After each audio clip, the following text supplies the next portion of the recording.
Alô, caros amigos do Speed. Está no ar mais uma edição do programa Curva do S. No Curva de hoje, NASCAR, com uma análise dos playoffs. Quanto custa para um piloto competir no Brasil? No segmento de arrancadas, 201 metros em Maringá. E como sempre, o Correio da Semana. Mas começamos falando de NASCAR. Contando agora com a presença do Sérgio Lago de retorno do retiro espiritual, já que não tivemos corridas da Sprint Cup. Sérgio, na tabela, lógico, não mudou. Kevin Harvick, Jeff Gordon e Jimmie Johnson, os três primeiros, para esses só vitória interessa. O interessante é lá atrás, lá embaixo na tabela. Eu acho que vale a pena a gente acompanhar o gráfico daqueles que vão lutar pelo Chase. E a gente escolheu para ir da 9ª posição até a 19ª posição. Nono está o Tony Stewart e depois, que aparentemente até pouco tempo achava que ele estava tranquilo, mas está ali, a meu ver agora, de certa maneira, no gargarejo. E o 19º, Joey Logano. A chance é pequena do Joey Logano, mas eu acho que vale a pena analisar a situação. Roberto, começando pela situação, a gente resolveu fazer duas comparações aqui. Do 9º Tony Stewart com o 13º Dale Earnhardt Jr. Então, é o seguinte cenário. O Tony Stewart começa a obter maus resultados, o Dale Earnhardt Jr. começa a obter bons resultados. Ali em cima do Tony Stewart, atrás o Greg Biffle, o Cal Edwards, o Clint Bowyer também obtém bons resultados. Então o Tony Stewart vai caindo e o Dale Earnhardt Jr. vai ganhando. Essa diferença, Roberto, você tem o número aí. 118 pontos, Sérgio. 118 pontos. Ou seja, não é uma diferença, faltam o quê? 7 corridas para o final. Então eu acho que sob esse aspecto, perfeitamente o Tony Stewart está em perigo. Se ele obter maus resultados, por exemplo, o Dale Earnhardt Jr., se comparando um piloto contra o outro, eu acho que o Tony Stewart, por exemplo, pode ficar de fora. E não é muito. Numa corrida, o máximo de pontos são 195 se você liderar a maior parte das voltas. Tá? 185, mais 5 por liderar pelo menos uma volta, mais 5 por liderar o maior número de voltas. Depois, o 15º, por exemplo, são o quê? 118 pontos. 118 pontos. Então, a diferença aí já é de mais de, 70 pontos. Mais 80 pontos, 70, enfim, algo assim. Mesmo que o piloto chegue em terceiro e lidere apenas uma volta, vai marcar 170 pontos. A diferença ainda é pequena, ainda é grande, ainda são de 52 pontos. Então, duas corridas ali, ou três, que o Tony Stewart termina em 15º, entre 15º e 20º, e o Dale Earnhardt Jr. termina no top 5, acabou pro Tony Stewart, acabou. Ele passa para fora.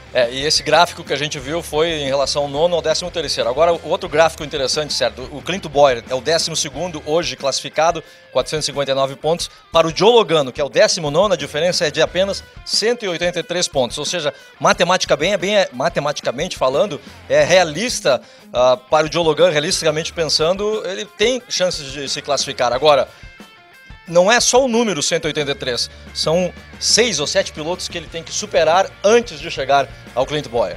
Essa é sempre a dificuldade que a gente fala, esses outros pilotos, mas isso já aconteceu. De novo, faltando 7 corridas para o Chase, a partir do desse fim de semana agora, que a gente está chegando, em Indianápolis, tá? São 7 provas. E Matt Kenseth, foi a única vez que um piloto veio de trás, de mais de 200 pontos atrás, o Matt Kenseth já conseguiu se classificar para o Chase numa época que eram 10 pilotos competindo no Chase. Ele veio lá de trás, veio obtendo bons resultados e conseguiu. Então não é impossível, é raro de acontecer, mas não é impossível. E por que isso? Isso serve, por exemplo, de incentivo ao Joey Logano. Sem dúvida. Do Joey Logano, do Jamie McMurray, que está logo à frente dele. E para o torcedor ligar a televisão e ficar até o fim da prova para ver o que acontece. Agora, falando em televisão, no lugar onde você passou o seu retiro espiritual, você teve a chance de... Pode ver. Eu sei o que você vai falar. O Cal Edwards está precisando também no retiro desse, Sérgio? Eu gostei, olha, de certa maneira eu gostei de ver o Cal Edwards, porque o Brad Keselowski deu aquele toque, todo mundo sabe, quer dizer, para quem não sabe, é bom dizer isso, os dois já vêm se bicando desde o início do ano, não sei se do ano passado, mas certamente desde o início desse ano. O Brad Keselowski tirou o Cal Edwards 1 ou 2 vezes da prova, o Cal Edwards daquela pancada, aquele acidente espetacular provocou no Brad Keselowski em Atlanta, se eu não me engano. E eu acho que o Cal Edwards, ele sofreu o toque ali no final da volta e o Brad Keselowski tocou nele, o Cal Edwards reagiu e tirou o Brad Keselowski. A essa altura a gente grava o programa no domingo, Roberto, não sei se teve uma outra consequência com a NASCAR, mas o que me vem à cabeça é o seguinte: a NASCAR deixou correr solto. Foi essa a ideia. Com punição ou sem punição, será que isso eventualmente não pode levar a uma situação que todos nós venhamos a nos arrepender ou a repensar. Por exemplo, o Brad Keselowski levou uma pancada de lado violenta ali depois do toque do Cauê. Duas, né? Vai que acontece alguma coisa. Tá uma perna quebrada, ainda passa. E não é que eu queira... Não. Ainda passa, mas vai que acontece algo mais sério, uma sequela maior.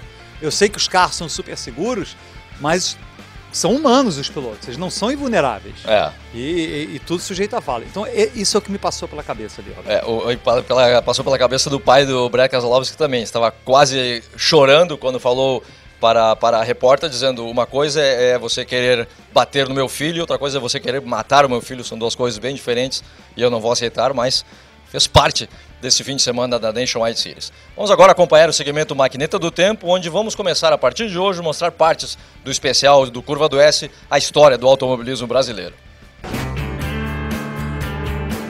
Depois de fracassadas e desorganizadas tentativas de corridas em hipódromos, surgiu a criação do Automóvel Clube Paulista e do Automóvel Clube do Brasil. Este último foi o responsável de organizar a primeira corrida da história brasileira. O circuito levou o nome de Itapecerica da Serra. O trajeto de ida e volta teve largada no Parque Antártica em direção à cidade de Itapecerica da Serra. Em total, foram percorridos 75 quilômetros. Uma grande multidão acompanhou a largada e chegada no Parque Antártica. A elite paulista não deixou de prestigiar tal evento de tamanha grandeza. Quem não era da elite também aproveitou, vendo além da corrida os carros vindos de vários países no estacionamento. No dia 26 de julho de 1908, a largada de Gastão de Almeida marcou oficialmente a primeira corrida de carros no Brasil.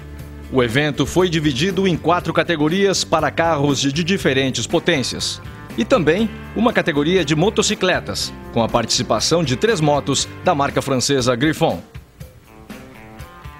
Depois de 1 hora, 30 minutos e 5 segundos, Silvio Penteado, a bordo de um Fiat, foi declarado o vencedor. A importância internacional desta corrida foi enorme. A italiana Fiat chegou a mandar uma carta a Silvio Penteado, expressando contentamento pela vitória. Logo após o intervalo, os custos para competir num regional de marcas e pilotos.